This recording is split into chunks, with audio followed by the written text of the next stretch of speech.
种一种朋友所能做到的呀。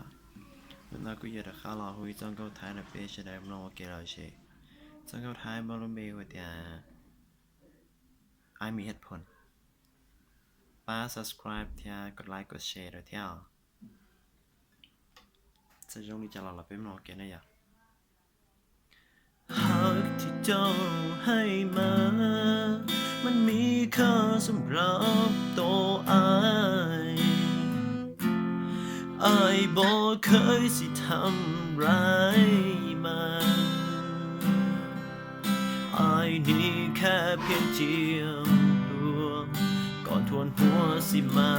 พัวพันโปรดอย่ามาถึงความฝันที่อายเลยนะ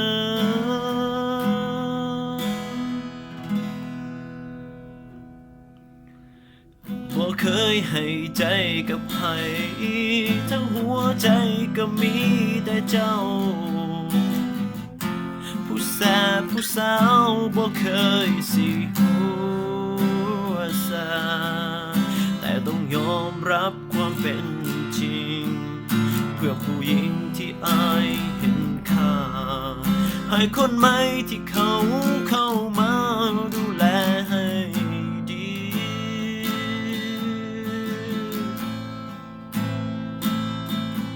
สำหรับอายแล้วเจ้านั้นมีค่าที่ผ่านมาหักเจ้าจริงให้เกียรติน้องเป็นผู้หญิงที่อายนั้นมี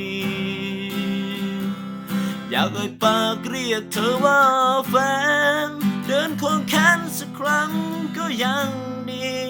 อยากให้รู้ว่าที่เหตุแบบนี้อายมีเหตุผล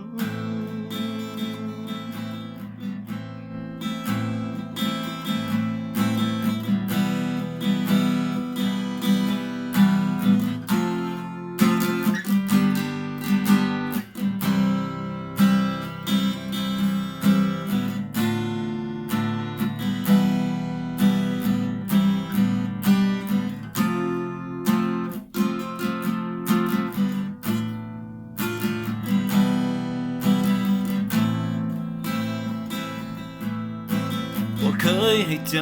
กับใครทั้งหัวใจก็มีแต่เจ้า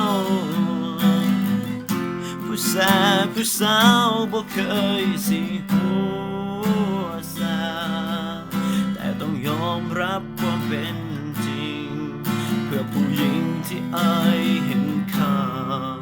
ให้คนใหม่ที่เขาเข้ามาดูแลให้ดี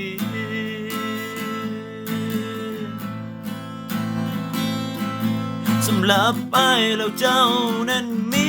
ค่าที่ผ่านมาหักเจ้าจริงให้เกียรติน้องเป็นผู้หญิงที่อายนั้นมีอยากให้ปากเรียกเธอว่าแฟนเดินควงแขนสักครั้งก็ยังดีอยากให้รู้ว่าที่เหตุแบบนี้อายมีเหตุผลแค่อยากบอกให้น้องเข้าใจ